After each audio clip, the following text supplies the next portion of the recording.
quand il s'est coupé à Kitsour, on a dit que la question de Yov, c'est tu as créé l'Yetzer Hara et maintenant tu viens me demander des comptes.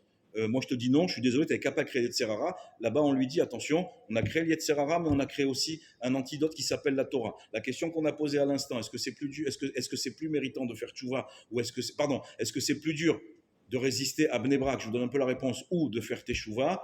Il y a deux avis. Quand tu es né dans une famille à Bnei Brak, ça a l'air plus facile.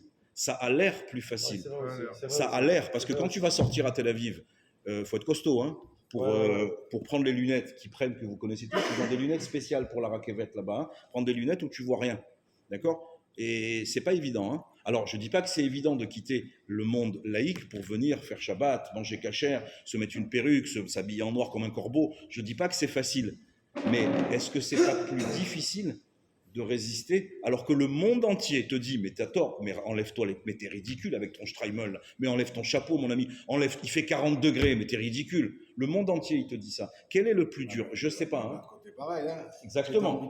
J'étais machin, j'avais des comptes à rendre à personne, et maintenant, voilà, maintenant toi-même tu le dis. Hein, attention, la tchouva, il y a les mêmes problèmes de société des deux côtés. C'est-à-dire que de notre côté à nous, on a des tentations, des choses comme tu dis, qu'on voit, mais qui au final, on s'est adapté, on vit avec et on essaye de faire tchouva comme on peut. Mais ne crois pas qu'à Bnei Brak, c'est tous des anges. Mais pas du tout. Les voisins, il faut voir ce qu'ils se font entre eux. Akitso, Mechila. L'autre, il lui a pris un truc. J'entends, mais la question, elle est, j'entends. Ils ont les mêmes problèmes. On a une... L'éducation avec les enfants, tous les mêmes problèmes. On les accepte pas dans les écoles. Je pense aussi. Maintenant, il y a, en tout cas, la question, elle est évidemment, elle ne peut évidemment pas se résumer à l'environnement. C'est évidemment pas une ta'ana, en tout cas une réponse suffisamment constructive d'un côté comme de l'autre. Elle ne se situe pas non plus dans ce qu'on a appelé les trunot hanefesh, dans les koach, dans les outils que Dieu m'a donnés. Il y a des gens qui naissent colériques, mais tu lui parles un demi-mot, il te défonce. Or ça, c'est marqué dans le Talmud. Celui qui, d'abord, la shrina, elle s'en va. Ça, c'est l'orgueilleux. Mais le Ka'asan, celui qui est extrêmement, tu peux pas lui parler. Tu vas lui parler. Ça s'appelle Keilo Oved Avodazara. Donc ça veut dire que j'ai des forces en moi. Et tu as aussi celui qui est trop anav. Celui, tu lui marches sur le pied, il te dit excuse-moi, j'ai mis mon pied sous le tien, je suis désolé. Et on t'a jamais demandé de faire ça non plus. Il y a des extrêmes dans toutes les midotes. Encore une fois, je répète, on ne peut pas non plus accuser. Et c'est ce qu'on a dit, c'est les premiers mots du Rambam. C'est ce que les Tipshé Haolam et les golems d'Israël, c'est-à-dire les gens un petit peu limités chez les goïms et chez nous, ceux qui veulent pas entendre, qui disent « Ah, mais moi, on m'a fait comme ça. Moi, c'est comme ça. Moi, tu me parles mal, je te défonce. » Non, mais on t'a pas fait comme ça. On t'a fait comme ça. C'est parce que tu as quelque chose à réparer dans cet univers-là. Le choix, le libre arbitre, il ne peut pas se satisfaire de mon environnement ou de mes caractéristiques. J'ai un pouvoir qui répond non pas à cause et conséquence, mais qui répond à autre chose.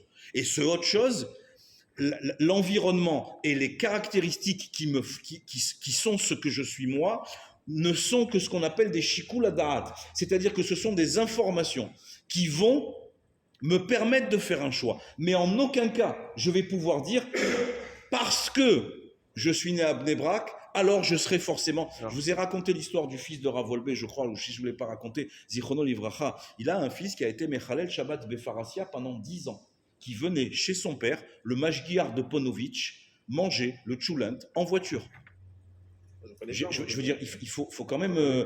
on n'est pas en train de dire le fils non, c'est le fils du Mashgiar Shiur de Ponovitch. Il a, pendant 10 ans, supporté ça, jusqu'au moment où son fils, Baruch Hashem, il a fait tchouva. Mais naître à Tel Aviv ne m'oblige pas à devenir un rachat. Naître à Bnei Brak ne m'oblige pas à devenir un tzaddik. Le choix est dans mes mains. J'ai des informations, mes midot, mon environnement, qui vont me permettre de peser une situation. Mais j'ai une Torah qui s'appelle Tavlin, qui s'appelle Remède. C'est pas l'épice, c'est Tavlin, pourquoi c'est Remède? Dans ce cas-là, on va dire Remède, on va pas dire épice. Il y a un cas où ça s'appelle... Tavlin en hébreu moderne, ça veut dire épice. Mais là, dans la Gemara, ça veut dire un remède. D'accord? Parce que Tavlinim, c'est des remèdes. Samamanim, Tavlinim, c'est des remèdes. Donc, Akadosh Baruch Hu répond à Yov par le biais de ses amis. Ok, j'ai créé le mal, je t'ai mis en situation, mais je t'ai donné quand même la solution. Hein, comme on dit pour Purim, puisque bientôt on s'approche de Purim, Igdim, Troufa la Maka. quand tout le déroulé qu'on va dérouler Be'ezrat Hashem dans Megillah, vous allez voir là-bas, pour ceux qui l'ont déjà vu, Igdim Troufa Lamaka, c'est-à-dire que Hashem, il a une gzera.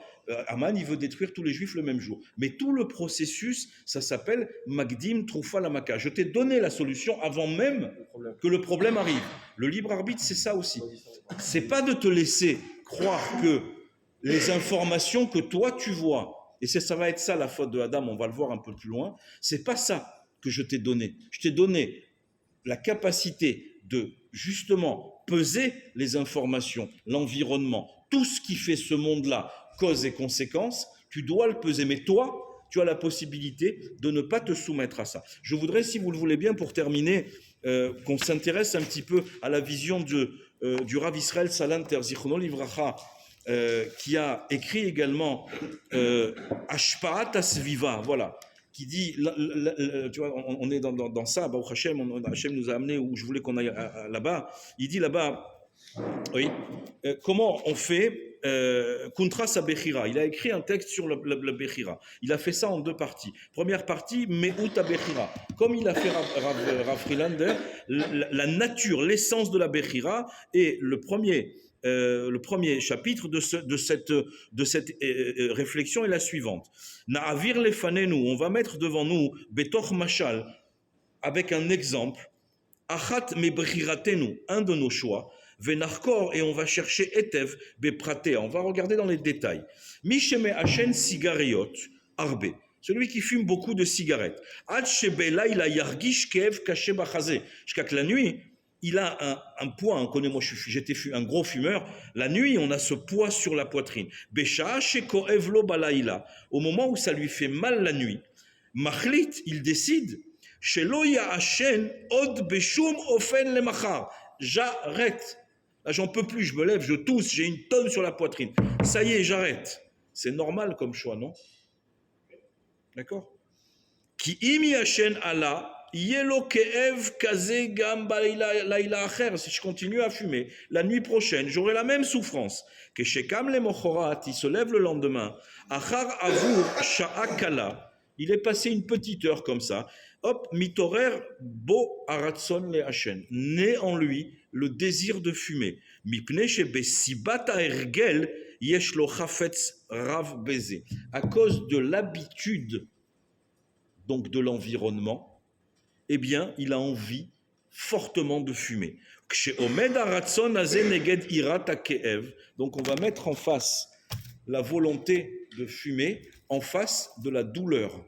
D'accord? Il a dit il y a quelques heures, j'en peux plus là, ça y est, stop, j'arrête. En face de sa décision, il y a une douleur. C'est concret, ça. C'est pas une vue de l'esprit. Yetzerara, pas Yetzerara. Le Rav Salanter, Zichron Livracha, il te dit, en face de sa décision, il y a une vraie raison. J'ai mal. Qu'est-ce qu'il fait une heure après son réveil? Il fume. Où est ta raison? Où est ta réflexion? Où est ton choix? Oui. Anu mafrinim, chez Omer le Nafsho, il dit à sa neshama, et Hashen na achat. Je vais en fumer une, ça va. Qui basé à me'ad bevadaï loïka evli. C'est pas chaud, ça va, j'en fume une, ça va pas. C'est pas je vais refumer un paquet, je vais fumer une. Il a réussi. Regardez comme c'est ça de quoi on parle. C'est de la folie. Je répète, on a pris la cigarette parce que c'est le cas le plus flagrant, on ne vise personne. Hein. J'ai mal. La cause, c'est la cigarette. La conséquence, je fume, donc j'ai mal. La décision, elle est évidente. Et il l'apprend. Et il l'apprend, la décision. J'arrête. Je ne peux plus passer mes nuits comme ça. Le lendemain matin, il se réveille. Hop là. Il a le libre arbitre. J'en fume une. C'est sûr que ça ne va pas me faire mal. Vous comprenez la différence entre... On prend l'exemple de la cigarette, mais ça va. Je ne vais pas devenir un rachat. Ça va. Une cigarette, ça va. Vous comprenez? C'est ça le libre arbitre. En tout cas, à notre niveau, là maintenant, on en est là. Ça va, une cigarette. Je sais que j'ai eu mal hier soir. Je ne suis pas en train de dire que je vais me taper un paquet de rouge bien fort. Une cigarette, tu peux pas me demander de t'arrêter d'un coup. C'est pas possible. Une petite, et il se parle à lui-même. Il se parle à lui-même. D'accord? Je ne sais pas si ça s'appelle la motivation. En tout cas, il se ment. Il y a quelques heures, il était devant une cause et conséquence indiscutable. Si j'ai une tonne sur la poitrine, c'est que ça fait 15 piges que je vide un paquet par jour. Il n'y a pas de magie. D'accord? Bon, bien que là aussi, rien n'est absolument définitif, mais en tout cas, on ne joue pas. ועל סמך זה הולך ומעשן, וכן כאשר בשעה קלה שוב יתעורר הרצון לעשן שנית, יאמר לנפשו עוד הפעם, alors גם זאת, et la deuxième, et là il va se mentir comme ça et le paquet il va le passer. וכה הוא הולך ומעשן כל היום כולו, et il fume toute la journée. ובלילה יחזור אליו הכאב, et le soir, hop là, on retombe dans le même problème, j'ai mal. ומה יהיה למחרתו, et qu'est-ce qu'il va faire le lendemain? אף שכבר יודע שאם יקל לעצמו בעזות ייפול בפח. Il va retomber dans le même problème. מכל מקום, הוא חוזר ומטעה את עצמו כבתחילה. Il se trompe lui-même. והנה אילמה להטעה הזו, s'il n'y avait pas cette tromperie, cette auto-tromperie, אילו היה לפניו שני הרצונות, il aurait devant lui deux désirs. הרצון שלו יקב לו, הרצון לעשן. Le choix, il est simple. Qu'est-ce qui fait, Rabotai? Un choix, si je continue à fumer, je vais avoir mal. Si j'arrête, j'aurai plus mal. Vous comprenez? Non, on va la seule créature de tout l'univers qui est capable de se mentir à ce point-là. C'est pas chaud. Si tu fumes pas, tu vas aller mieux. Oui ou non? Alors pourquoi tu fumes? Ben parce que aller 1, aller 2, aller 3, aller 4. Mais si tu viens étudier 1 heure par jour, tu vas aller mieux. Si tu viens pas étudier, c'est pas chouette que tu vas pas aller mieux. Je prends des exemples, voilà. Mais c'est ça, le choix, il est là. Il n'est pas de savoir si c'est bien de fumer ou pas, il n'y a pas de question ici. La question, elle est de savoir qu'est-ce que je veux vraiment et où est la vérité, pas le bien et le mal. Où est la vérité? La vérité, elle est où? Quand Akadosh Baruch Hu, il te dit, monsieur, ça, tu ne dois pas manger, c'est la vérité. Nous, beseder. Allez, un petit gâteau, c'est pas du porc. Hein. C'est vrai, c'est pas du porc. Hein. Et pourtant, on t'a dit de ne pas le manger. Mais ça va, c'est un petit gâteau. On est dans ce malach-là, on est dans ce cheminement-là, dans le libre arbitre. On n'est pas dans une liberté fallacieuse. La liberté qu'on nous a donnée, elle est de voir la vérité. Dans un monde où la vérité, on ne la voit plus. On ne la voit plus. Parce que, qu'est-ce que c'est une cigarette de plus, nous? C'est ça qui va me faire mal ce soir? Pas du tout. On arrive à la cigarette. Comment? On arrive à la cigarette, ça y est. On arrive... Non, ça veut dire... Le libre arbitre, il y a beaucoup dans le Yetzer Hara, il y a beaucoup dans le libre arbitre. Non, le Yetzer Hara, lui, il n'est pas dans le libre arbitre. Lui, il te met des écrans. Lui, il te dit, c'est quoi une cigarette de plus? C'est quoi 2 cigarettes de plus? C'est quoi un gâteau pas caché? C'est pas grave. C'est quoi un petit peu de la shonara? Ça fait pas mal. Qu'est-ce qu'il y a? Ça va, ça te fait du bien. Qu'est-ce que tu me saoules? Bien sûr que non. Lui, il est là pour te faire croire que le choix que tu vas faire, il n'est pas grave. Il t'accompagne. Mais c'est ça le problème. C'est pas, il t'accompagne pas. C'est son boulot. Il est payé pour ça. Lui, sa mitzvah, c'est de te faire tomber. On va voir pourquoi. Parce que j'ai une question. J'ai une question à vous poser. C'est-à-dire, ça, c'est un autre problème. C'est un autre problème. Ça veut dire effectivement, ça c'est, encore une fois, non, tu as raison, c'est pas tout à fait notre problème. Parce que je vais me permettre cette faute une fois en disant, bon, ça va. Je ne suis pas un rachat non plus. Et puis la deuxième fois, je vais être un petit peu moins. Mais quand tu sors de cette une seconde, quand tu sors de cette première fois, quand tu fais pour la première fois une avéra que tu n'avais jamais l'habitude de faire, tu sors de là défoncé. Tu sais très bien au fond de toi que ce que tu as fait, c'est de la merde. D'accord? Et la première fois, c'est mais qu'est-ce que je suis débile, pourquoi j'ai fait ça? La deuxième fois, ah mince, hein. La troisième fois, ça devient presque une mitzvah. Comme ça, dit la Gemara.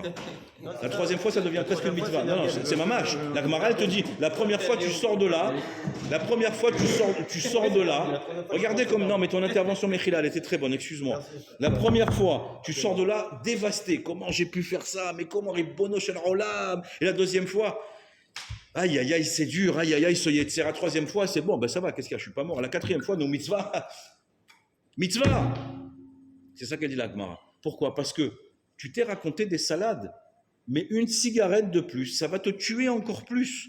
Je parle, je fume, hein, je donne des leçons à personne, chasvé shalom. Mais le Rav Salanter, il nous donne, parce que ce choix-là, il est tellement antinomique, il est tellement absurde.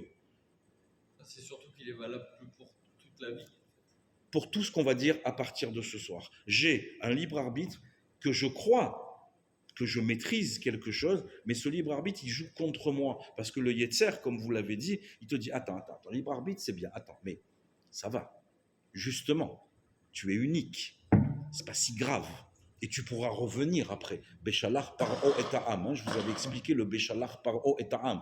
Il a envoyé Pharaon le peuple en lui disant va faire ton korban. De toute façon, tu vas revenir en courant en Égypte. Le Yetzer Hara, il te dit la même chose. Ça va à la synagogue. Allez, de toute façon, tu vas revenir. Je sais très bien que tu vas revenir. Va à la synagogue, va étudier avec le barbu. Il n'y a pas de problème. Tu vas revenir. La première chose que tu vas faire, c'est une faute. Nous, c'est ça Paro. Il croit en nous, dans notre capacité à se dire mais moi, je contrôle ma vie. Si tu l'écoutes, tu contrôles rien du tout. Mais pour ne pas l'écouter, il y a un tavlin, il y a un remède. Oui, j'ai créé le mal, le Yetzer Hara. Oui, mais regarde ce que j'ai créé à côté. Donc ne dis pas que c'est ton environnement ou ne dis pas ça. Tu peux pas le dire parce que je t'ai donné la solution. Je t'ai donné la solution. Cette solution, on va voir comment on peut la mettre en place. Et le Rav ici, il dit voilà un exemple de situation où normalement, je devrais arrêter de fumer. Ben non. Vous voyez bien que même face à la mort, parce qu'on va se parler franchement, la cigarette, alors, Be'ezat Hashem, qu'on soit tous en bonne santé, qu'on n'entende que des bonnes nouvelles, mais on est bien d'accord que c'est pas ce qu'il y a de meilleur pour la santé. On le sait. Maintenant, c'est clair. Il n'y a pas de doute. Et pourtant, on choisit de continuer. Alors comment ? C'est terrible, hein ? Et c'est de ça qu'on va parler à Botaï. Hazak ou Baruch.